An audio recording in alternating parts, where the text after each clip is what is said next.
There are two powers that alone can effect in their conjunction the great and difficult thing which is the aim of our endeavor,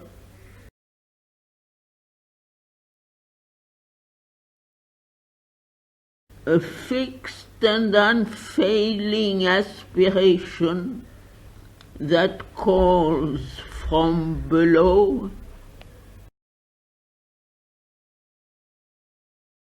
and a supreme grace from above that answers.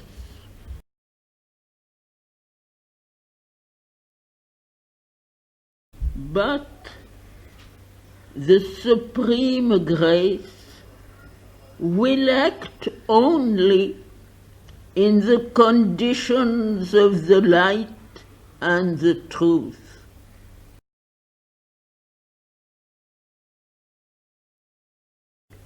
It will not act in conditions laid upon it by the falsehood and the ignorance. For if it were to yield to the demands of the falsehood, it would defeat its own purpose.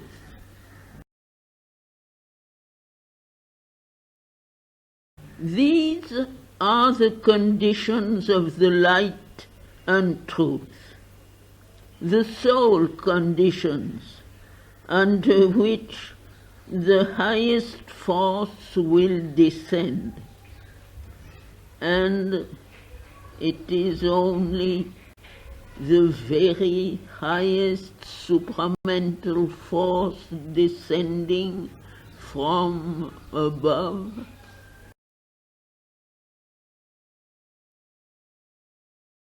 and opening from below that can victoriously handle the physical nature and annihilate its difficulties.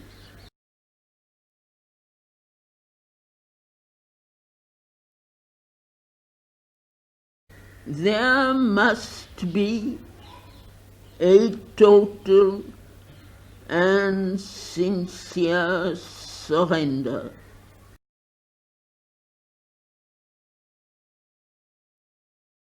There must be an exclusive self-opening to the divine power.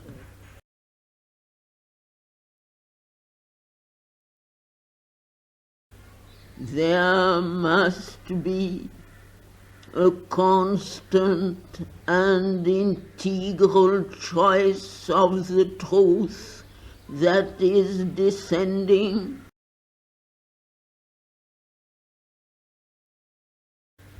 a constant and integral rejection of the falsehood,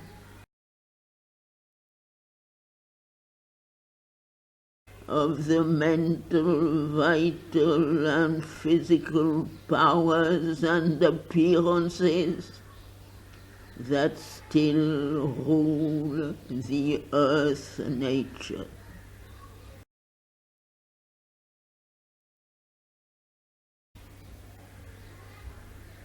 The surrender must be total and seize all the parts of the being.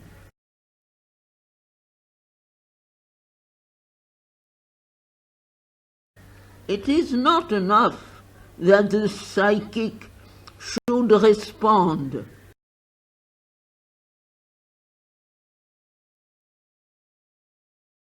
And the higher mental accept.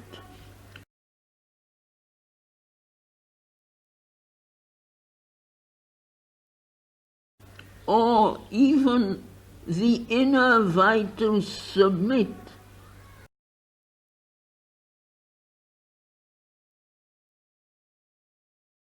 and the inner physical consciousness feel the influence.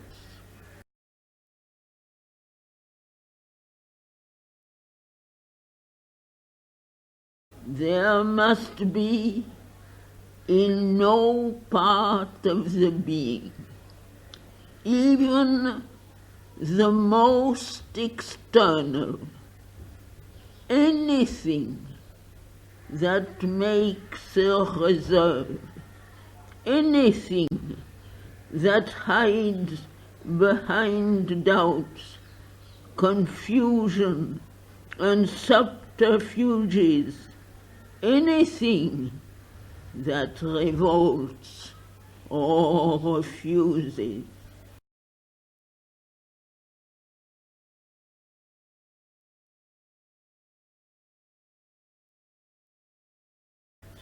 If part of the being surrenders, but another part reserves itself, follows its own way, or makes its own conditions, then each time that happens, you are yourself pushing the divine grace away from you.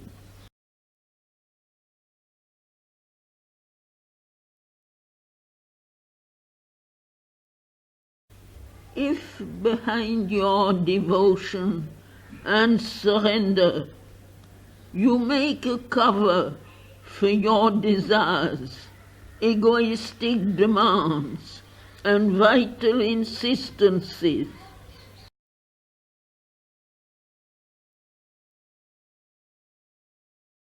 if you put these things in place of the true aspiration, or mix them with it, and try to impose them on the divine Shakti, then it is idle to invoke the divine grace to transform you.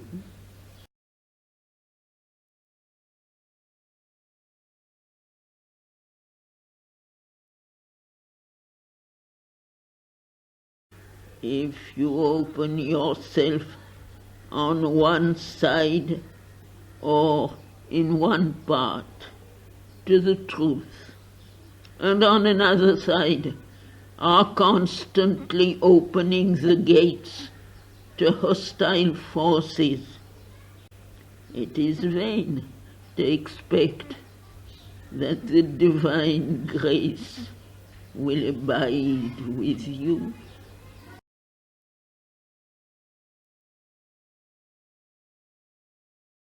You must keep the temple clean if you wish to install there the living presence.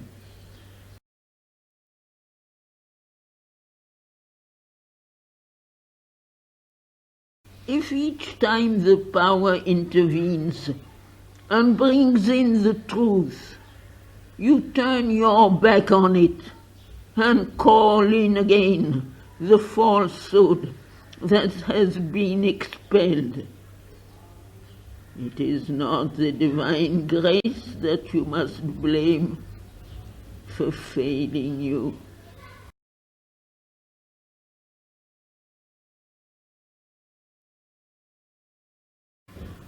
But the falsity of your own will and the imperfection of your own surrender.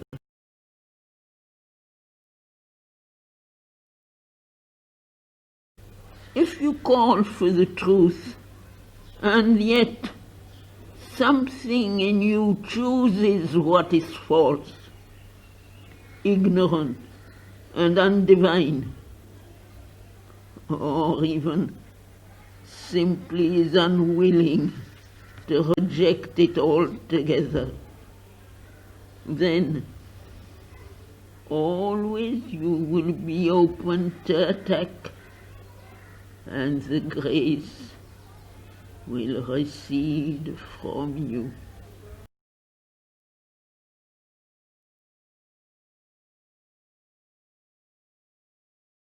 Detect first what is false or obscure in you, and persistently reject it.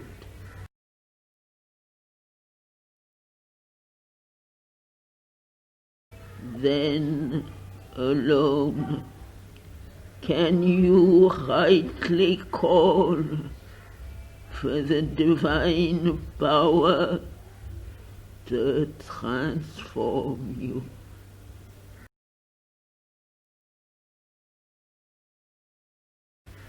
Do not imagine that truth and falsehood, light and darkness, surrender and selfishness can be allowed to dwell together in the house consecrated to the divine.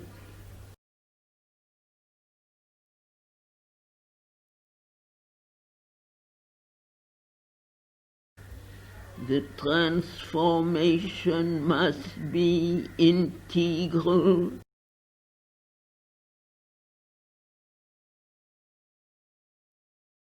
and integral, therefore, the rejection of all that withstands it.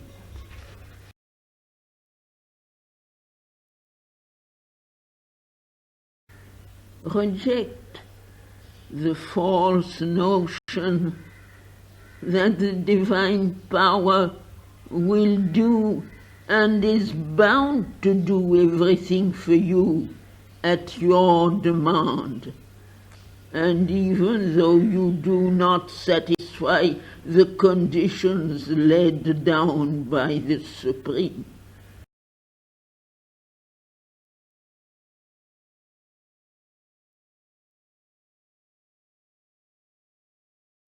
make your surrender true and complete, then only will all else be done for you.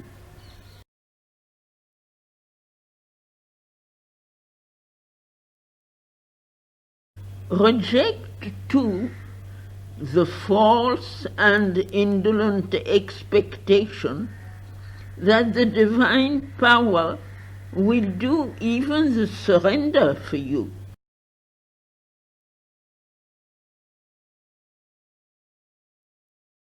The Supreme demands your surrender to her, but does not impose it.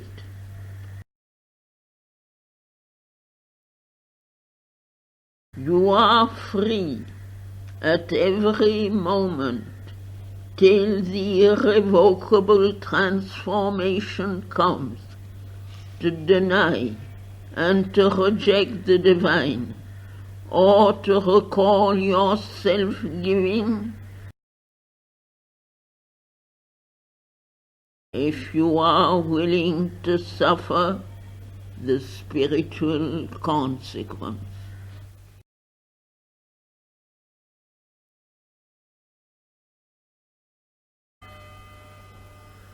Your surrender must be self-made and free. It must be the surrender of a living being,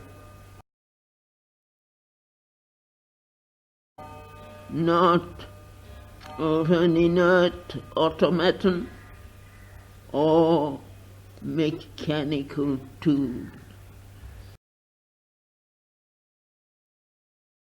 An inert passivity is constantly confused with the real surrender.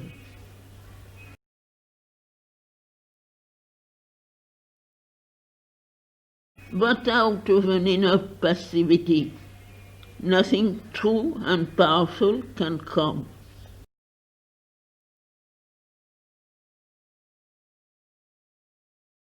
It is the inert passivity of physical nature that leaves it at the mercy of every obscure or undivine influence.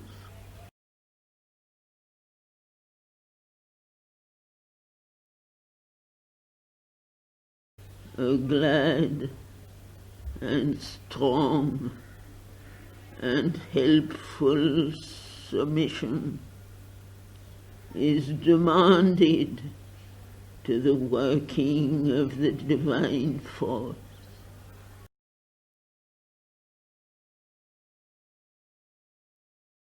The obedience of the illumined disciple of the truth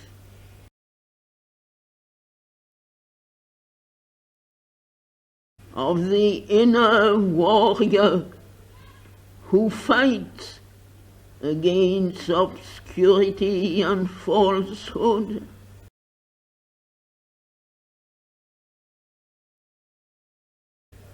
of the faithful servant of the divine.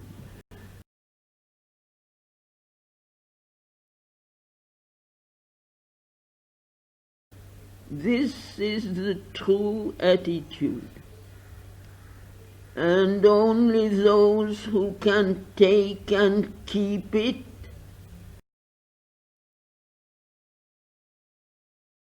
preserve a faith unshaken by disappointments and difficulties,